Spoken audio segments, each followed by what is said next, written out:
If it was 2 or 3 hours, I would stay there until I heard him talk to me. But as she was seeking God deeper and deeper, she started having visitations to hell and to heaven. There was one place in hell you talk deeper and deeper. She started having visitations to hell and to heaven. There was one place in hell you talk about that kind of really explains hell. It's called the Chamber of Despair. Yeah. Describe that to me. Yeah. This was a place that people who are tormented by demons in their minds are sent to. These demons already were tormenting these people on the earth, causing them, even some people, to commit suicide. Rather than turn to Jesus for help, they didn't. They denied Jesus, got mad at Jesus, and the enemy was able to bring them there. These people were tortured daily. And while I was going to get to this place, walking down this tunnel, this avenue with Jesus, I could hear this loud clanging noise. And what it sounded like somebody with a sledgehammer banging on chains. Bang, bang, bang, like that, all the time, constantly. And so I was wondering, what is this noise? So finally, we get to this chamber, and I see this big clock hanging over the top of the chamber. And this clock represented to the people that they were going to be there forever.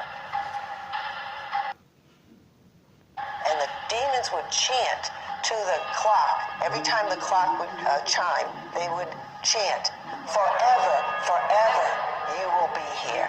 Forever you will be unloved, unloved, unloved, forever unloved.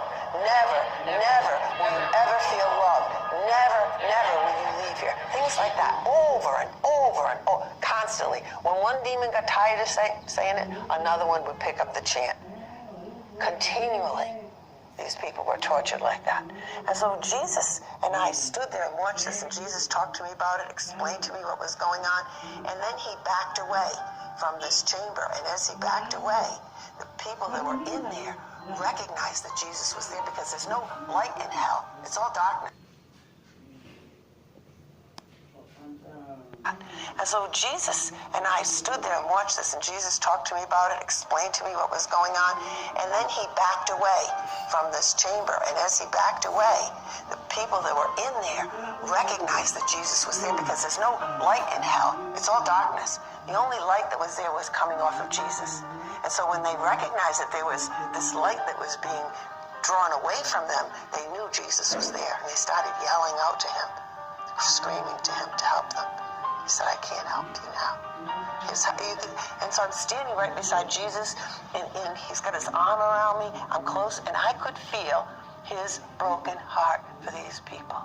His heart was so broken, and he had so much pain in his heart. He said, "Daughter, I am in more pain watching these people suffer like this needlessly." He said, "Needlessly. If they just had accepted me, if they had just turned from their sins and turned to me, this would not have been their lot in life. They would never have come here." He said, "I died for them so they would live forever in my kingdom." What kind of love? Here are people that have rejected Jesus, that are already in hell with no point of return. And Jesus' heart is still filled with love with them, but he can't reverse it. You live once, and then the judgment. Right. Now, you learn so many secrets in your visitations to heaven and hell. Tell me, you learned there the secret of victory over evil. Yes. He taught me as I was going through hell with him, whenever we would go into there are many different places in hell. Hell isn't just a burning pit. Hell has, just like the earth, there are different cities, different places. Hell has got all different places in it. And so as we would go from place to place, he would talk to me, and he would always warn me. Whatever I was looking at, he would tell me, "Look at what you're seeing through me. Don't look at it directly. If you look at that evil directly, It will upset you terribly. You will not be able to bear it. You must look at what you're seeing through me. So I would look at Jesus, and through Jesus, I would see what was going on in hell. And he taught me, he said, if you'll do this on the earth, if you keep your eyes on me and your focus fixed on me, when evil tries to come against you, I will protect you. I will guard you. I will warn you. You won't trip and fall. You won't fall into the trap of the enemy. Keep your eyes fixed on me. Isn't that Isaiah 26:3? If you'll keep your eyes on me, I'll keep you in perfect peace. I'll tell you what,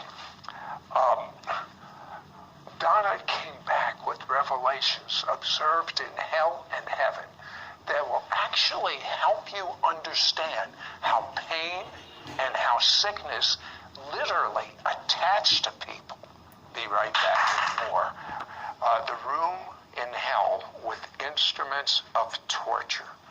What was that like? That was really graphic and gruesome to see. Whenever the Lord brought me to hell, it was just an awful sight to see. And he told me, he said, it's necessary. He said, I know you don't want to come here, but it's necessary for you to see this because I want my people to know all about hell, that it is a reality, that there is such a place as hell. I want you to understand the tactics of the enemy to hurt my people so that you can tell my children, so my children will be warned.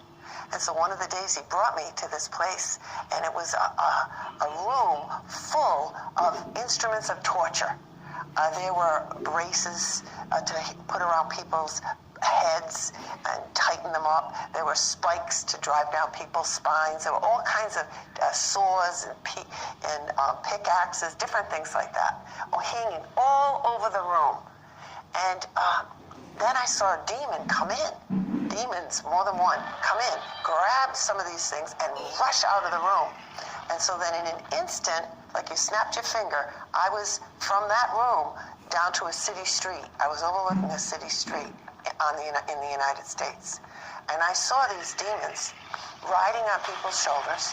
I saw them driving spikes down people's backs. And people, the look on their face, they were inside. And the Lord said to me, well, what good is a pain pill if it's being caused by a demon? Exactly. The pain pill doesn't get rid of the demon. No. And the Lord said to me, what you're seeing, you're seeing with your spiritual eyes. You cannot see this with your natural eyes. He said, but I'm showing you this with your spiritual eyes. This is true. And then I saw some people that had braces around their heads, and the demons were tightening them, and the people's faces were grimacing with pain. They were having terrible headaches, tightening them, and the people's faces were grimacing with pain. They were having terrible headaches. And the demons were laughing. This was just the greatest thrill, the more pain they were causing. Then I saw chains coming down off of people. And some had balls hanging on the chain. They were walking along the ball and chain. And then I saw little children. And the little children were walking beside their parents. Most of the children did not have any chains on them. They were free. But some of the children, the chains were coming down off the parents and getting on the children's shoulder. A couple of children had smaller chains and small ball, and they were walking along. And what the Lord told me was that what was happening was that the parents were word cursing their children. The parents were saying, everybody in our family has cancer, you're going to have cancer too. Or you never listen, you never behave, you're never going to become anything. These were then coming off the parents and getting on the children, and the children were getting in chains. And the Lord told me, he said, what's causing my children to get into bondage is sin and their words. The sin is a trap of the enemy, and their words are the device the enemy uses to attack my children. What difference would it make if the parents, rather than those word curses that they don't even understand, that have so much power, so much supernatural power, what if they bless their children? Their children would be free. Their children would be blessed. That God's stored up in heaven, that he wants to come down to the earth, and their children would have those blessings on them. So the people do not believe in a hell with suffering. And as a matter of fact, it's not a popular subject. When was the last time you went to a house of worship and they spoke about hell. Well, God had to take things into his own hands, and he showed a man that has impeccable character, a man that has never been into drugs or alcohol, that has a good marriage, a solid citizen. I even looked at his references, and the former retired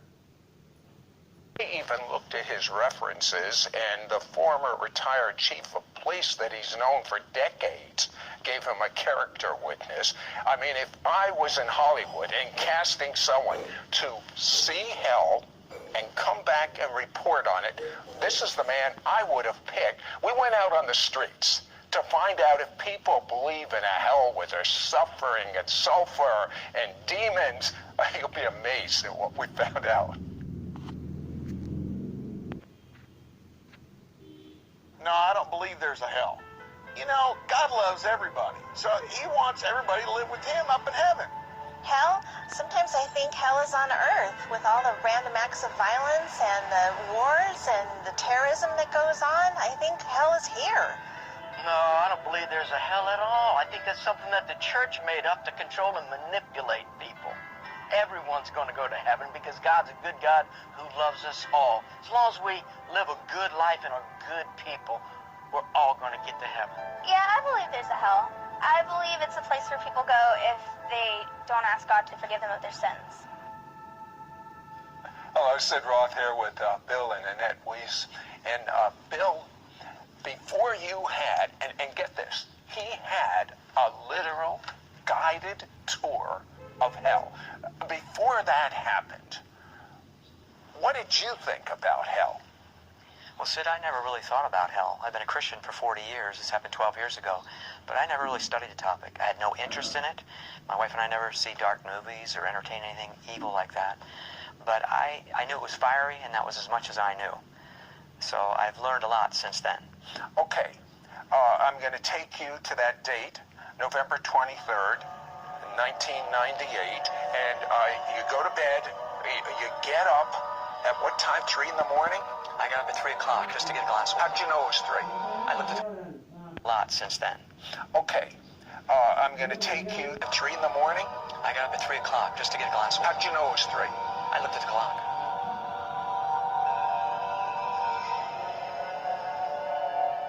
Okay, you get the glass of water. What happened to you? Suddenly, Sid, I found myself, I was being pulled out of my body. Like this was an out-of-body experience, and I've never had one before. But I was pulled out of my body, and I found myself falling through the air and tumbling down this long tunnel. And I entered into this open cavern area, and I hit the stone floor, and I found myself in a prison cell with rough-hewn stone walls and bars. I was actually in a prison, but it looked like a dungeon, filthy, stinking, smoke-filled prison. Did you realize where you were? I was fully awake and cognizant. I was not dreaming.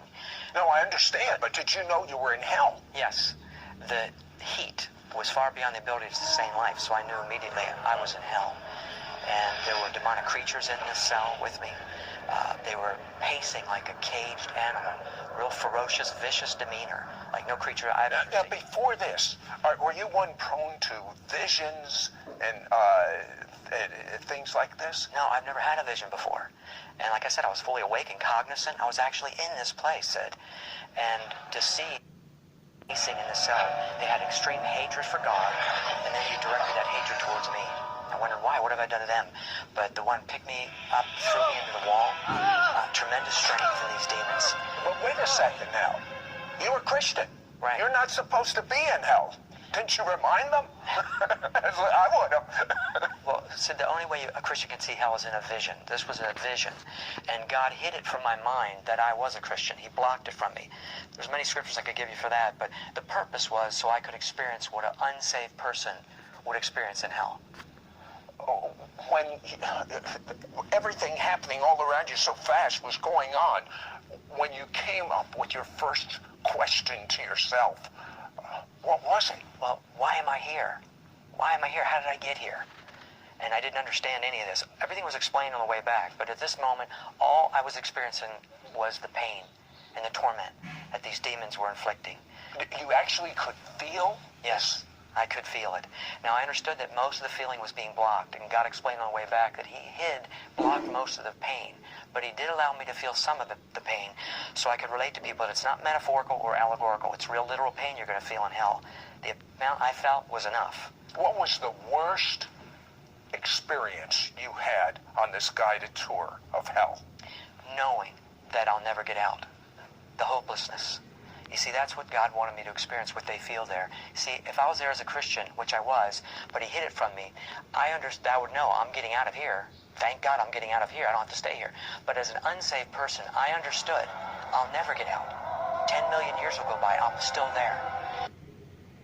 And that's the worst part, knowing there's no one going to come rescue you, there's no cavalry coming over the hill, there's no angels to protect you, you are lost and in torment and hopeless forever. That was the worst part. Tell me some of the things